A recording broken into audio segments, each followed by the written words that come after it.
Welcome to கற்றல் கற்பித்தல் channel. இப்போ தமிழில் முந்தைய ஆண்டு வினாக்கள் பார்க்குறோம். மொத்தம் இதில் 20 கேள்விகள் இருக்குது. 20 கேள்விகளுக்கு நீங்கள் எவ்வளோ மதிப்பெண் எடுக்கிறீங்க அப்படின்றத கமெண்ட் பாக்ஸில் மறக்காமல் கமெண்ட் பண்ணுங்கள். வீடியோ ஃபுல்லாக பாருங்கள். ஏன்னா கண்டிப்பாக பழைய கேள்விகள்லேருந்து 10 அல்லது 15 கேள்விகள் கேட்பாங்க. ஃபஸ்ட்டு முதல் கேள்வி பார்த்தலாம். மன்னனும் மாசற கற்றனும் சீர்தூக்கி மன்னன் கற்றோன் சிறப்புடையான். இப்பாடல் வரிகள் இடம்பெற்றுள்ள நூல் எது? ஆத்திச்சூடி, கொன்றை வேந்தன், நல்வழி, மூதுரை. இதற்கான விடை ஆப்ஷன் டி, மூதுரை. மன்னனும் மாசற கற்றனும் சீர்தூக்கின் மன்னனின் கற்றோன் சிறப்புடையான். இப்பாடல் வரிகள் இடம்பெற்றுள்ள நூல் எது? மூதுரை. அடுத்து இரண்டாவது கேள்வி. சதுரகராதி என்னும் நூலை இயற்றியவர் யார்? சதுரகராதி என்னும் நூலை இயற்றியவர் யார்? இதற்கான விடை ஆப்ஷன் டி, வீரமாமுனிவர். இதற்கான விடை ஆப்ஷன் டி, வீரமாமுனிவர். இந்த சதுர அகராதி தான் முதல் தமிழ் சதுர அகராதி அப்படின்னு சொல்லியிருக்காங்க. இது 1824 அச்சிடப்பட்டிருக்கு. இது பெயர் அதிக அகராதி, பொருள் அகராதி, தொகை அகராதி, தொடை அகராதி என்னும் 4 பிரிவுகள் இந்நூலில் இருக்குன்னு சொல்லியிருக்காங்க. அப்போ முதல் தமிழ் சதுர அகராதி எது? யார் எழுதியிருக்கா?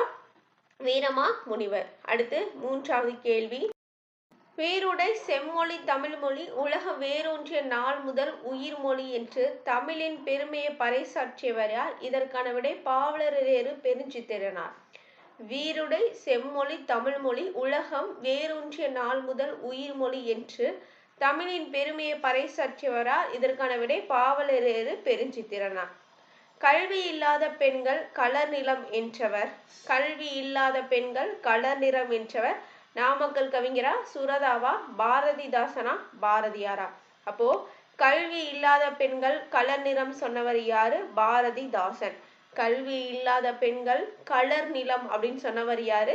பாரதிதாசன். அடுத்த ஐந்தாவது கேள்வி. சரியான இணையை தேர்ந்தெடுக. பகுத்தறிவு கவிராயர் உடுமலை நாராயண கவி. உவமை கவிஞர் பெருஞ்சித்திரனார். காந்திய கவிஞர் வே. ராமலிங்கனார். புரட்சி கவிஞர் தாராபாரதி. இதுல எது கரெக்டா பொருத்தமா இருக்கு அப்படின்னு கேட்டிருந்திருக்காங்க. இதற்கான விடை ஆப்ஷன் சி, 1 மற்றும் 3 சரி. அதாவது பகுத்தறிவு கவிராயர் உடுமலை நாராயண கவி அப்படின்றது சரியான விடை. அடுத்து காந்திய கவிஞர் வே. ராமலிங்கனார் அப்படின்றது சரியது. அப்ப தவறு என்னன்னா உவமை கவிஞர் பெருஞ்சித்திரனார், புரட்சி கவிஞர் தாராபாரதி அப்படின்றது தவறா இருக்கு. அப்போ உவமை கவிஞர் யாரு? சுரதா. உவமை கவிஞர் யாரு? சுரதா. புரட்சி கவிஞர் யாரு? பாரதிதாசன். புரட்சி கவிஞர் யாரு? பாரதிதாசன். பாவலரேறு அப்படின்றவர் தான் பெருஞ்சித்திரனார். பாவலரேறு அப்படின்றவர் பெருஞ்சித்திரனார். கவிஞாயிறு அப்படின்றது தாராபாரதி. ஸோ அப்போ 1 மற்றும் 3 சரி. மித்த எல்லாத்துக்கும் ஆப்ஷன் இருக்கு, பார்த்துக்கோங்க. பகுத்தறிவு கவிராயர் உடுமலை நாராயண கவி. காந்திய கவிஞர் வே. ராமலிங்கனார். அப்போ உவமை கவிஞர் சுரதா, புரட்சி கவிஞர் பாரதிதாசன், பாவலரேறு பெருஞ்சித்திரனார், கவிஞாயிறு தாராபாரதி. அடுத்த ஆறாவது கேள்வி. இணையில்லை முப்பாலுக்கு இந்நிலத்தே என பாடியவர் யார்? இணையில்லை முப்பாலுக்கு இந்நிலத்தே என்ன பாடியவர் யார்? Option C, Bharathidasan. இணையில்லை முப்பாலுக்கு இந்நிலத்தே அப்படின்னு திருக்குறள் யார் சொல்லியிருப்பாரு? பாரதிதாசன் சொல்லியிருப்பார். அடுத்து ஏழாவது கேள்வி. திருமணம் செல்வ கேசவராயரால் தமிழுக்கு கதியாவார் இருவர் என குறிப்பிடப்படுபவர்கள் யாருன்னு கேட்டிருக்காங்க. கம்பர் இளங்கோவா, கம்பர் திருவள்ளுவர், திருவள்ளுவர் இளங்கோ, இளங்கோ பாரதியார். இந்த 4 ஆப்ஷன்ல யார் அப்படின்னு கேட்டிருக்காங்க. இதுக்கான ஆப்ஷன் பி, கம்பர் திருவள்ளுவர் சொல்லியிருக்காங்க. அதாவது தமிழுக்கு கதி என குறிப்பிடப்படும் நூல்கள் எது? கம்ப ராமாயணம், திருக்குறள். ஸோ அது எழுதினவர் யாரு? கம்பர் திருவள்ளுவர் தான் அப்படின்னு சொல்லியிருக்காங்க. அடுத்து எட்டாவது கேள்வி. 8ஆம் வகுப்பு வரை படித்த இளம் பெண்களுக்கான திருமண உதவித்தொகை யாருடைய பெயரில் தமிழக அரசால் வழங்கப்படுகிறது? 8ஆம் வகுப்பு வரை படித்த இளம் பெண்களுக்கான திருமண உதவித்தொகை யாருடைய பெயரில் தமிழக அரசால் வழங்கப்படுகிறது? இதற்கான விடை ஆப்ஷன் பி, மூவாளூர் ராமாமிர்தம். 8ஆம் வகுப்பு வரை படிச்சிருக்கிற திருமண உதவித்தொகை தமிழ்நாடு கவர்மெண்ட் கொடுக்குது. யாரோட பெயர்ல? மூவாளூர் ராமாமிர்தம். அடுத்து 9வது கேள்வி. ஆங்கிலேயரை எதிர்த்து போர் செய்த வேலு நாச்சியார் பிறந்த ஆண்டு எதுன்னு கேட்டிருக்காங்க. ஆங்கிலேயரை எதிர்த்து போர் செய்த வேலு நாச்சியார் பிறந்த ஆண்டு எதுன்னு கேட்டிருக்காங்க. இதற்கான விடை ஆப்ஷன் ஏ, கிபி 1730 அப்படின்னு சொல்லியிருக்காங்க. இந்த 1730 ராமநாதபுரம் மன்னர் செல்லமுத்து சேதுபதிக்கு மகளா பிறந்தவங்க தான் வேலு நாச்சியார். இவர் சிவகங்கை மன்னர் முத்துவடுகநாதரை திருமணம் செஞ்சிருப்பாங்க. சிவகங்கையை 1780 மீட்டெடுத்திருப்பாங்க. அடுத்து பின்வரும் தொடரில் உள்ள நிகழ்கால வினைமுற்றை தேர்வு செய்க. பழுத்த பழம், பழுக்கும் பழம், பழுக்கின்றது, பழங்கள் பழுத்தன. இதுல எது நிகழ்கால வினைமுற்று அப்படின்னு கேட்டிருக்காங்க. இதற்கான விடை ஆப்ஷன் சி, பழுக்கின்றது அப்படின்றது. அப்ப மித்த ஆப்ஷன்லாம் என்னன்னு பார்த்தலாமா? பழுத்த பழம் அப்படின்றது இறந்த கால பெயரெச்சம், பழுக்கும் பழம் அப்படின்றது எதிர்கால பெயரெச்சம், பழுக்கின்றதுன்னு பார்த்துட்டோம் நிகழ்கால வினைமுற்று, பழங்கள் பழுத்தன அப்படின்னா இறந்த காலம், பழுத்துருச்சு அப்ப இறந்த கால வினைமுற்றுன்னு சொல்லியிருக்காங்க. அடுத்து 11வது கேள்வி, ஏ என்ற ஓரெழுத்து ஒரு மொழியின் பொருள் என்ன அப்படின்னு கேட்டிருக்காங்க. ஏ அப்படின்ற ஓரெழுத்து ஒரு மொழியிலிருந்து கண்டிப்பா கேள்விகள் வரும். அப்ப ஏ என்ற ஓரெழுத்து ஒரு மொழியின் பொருள் என்ன? அம்பு. ஆப்ஷன் டி அம்பு. ஆப்ஷன் டி என்னது? அம்பு. அப்ப தலைவன்னா என்ன வரும்? ஐ வரும். நெருப்புனா என்ன வரும்? தீ வரும்னு சொல்லியிருக்காங்க. தீ தான் நெருப்பு. அடுத்து துரைமாணிக்கம் என்பது இவரின் இயற்பெயர்.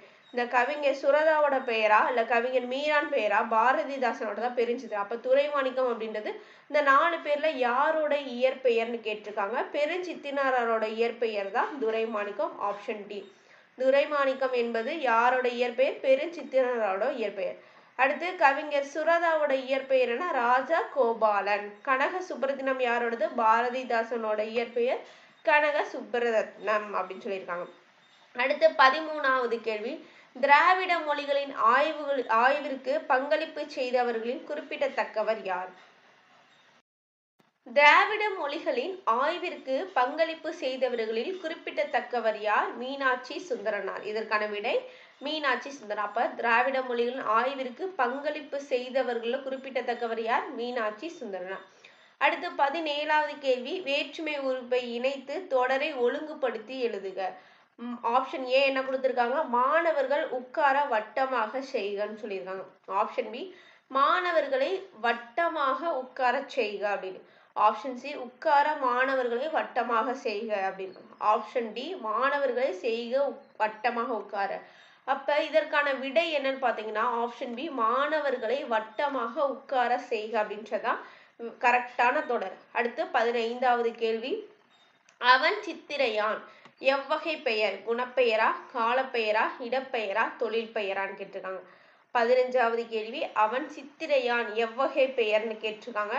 இதற்கான விடை சித்திரை அப்படின்றது காலத்தை குறிக்குது. ஆப்ஷன் சி காலப்பெயர். அப்ப அவன் சித்திரையான் என்பது எவ்வகை பெயர்? காலப்பெயர்.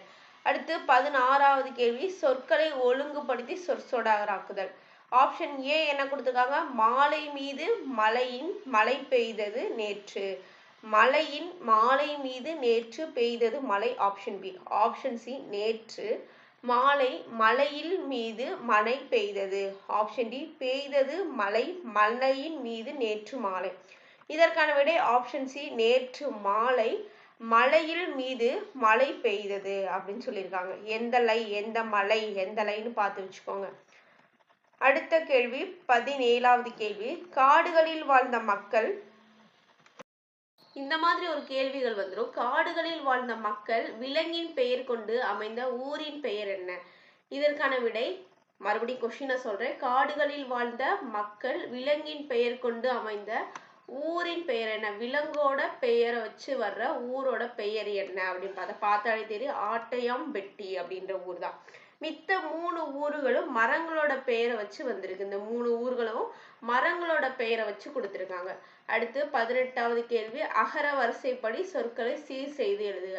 இதற்கான சரியான விடை ஆப்ஷன் சி. பார்த்து வச்சுக்கோங்க. அகர வரிசை படியிலிருந்து கண்டிப்பா கேள்விகள் 2, 3 வந்துடும். அடுத்து 19வது கேள்வி, இந்திய அரசியலமைப்பு சட்டத்தை உருவாக்கிய சிற்பி யார் அப்படின்னு. இந்திய அரசியலமைப்பு சட்டத்தை உருவாக்கிய சிற்பி யார்? அம்பேத்கர். அடுத்து 20வது கேள்வி, அதியமானின் தூதுவராக அவ்வை சென்றதை கூறும் நூல் எது? அதியமானின் தூதுவராக அவ்வை சென்றதை கூறும் நூல் எது? பதிற்றுப்பத்தா, பரிபாடலா, புறநானூறு, ஆத்திச்சூடியா? இதற்கான விடை ஆத்திச்சூடி. இதற்கான விடை புறநானூறு. புறநானூற்றுல 95வது பாடல் இடம்பெற்றிருக்கு. இந்த அதியமானுக்கு அவ்வை தூதுவரா போன பாடல் 95வது பாடல். தொண்டை நாட்டு ஆண்டு வந்த தொண்டைமான் என்ற குறுநில மன்னன் அதியமான் மீது பகை கொண்டிருப்பான். அந்த பகையை போக்குறதுக்காக அவ்வை வந்து தூது சென்றிருப்பாங்க. இந்த வீடியோ 20க்கு நீங்க எவ்வளவு மதிப்பெண்கள் எடுத்தீங்க அப்படின்றத கமெண்ட் பாக்ஸ்ல கமெண்ட் பண்ணுங்க. இந்த வீடியோ பிடிச்சிருச்சு அப்படின்னா லைக் பண்ணுங்க. உங்க ஃப்ரெண்ட்ஸ்க்கு மறக்காம ஷேர் பண்ணுங்க. நம்ம சேனல் இப்பதான் புதுசா பாக்குறீங்கன்னா சப்ஸ்கிரைப் பண்ணிக்கோங்க. நன்றி.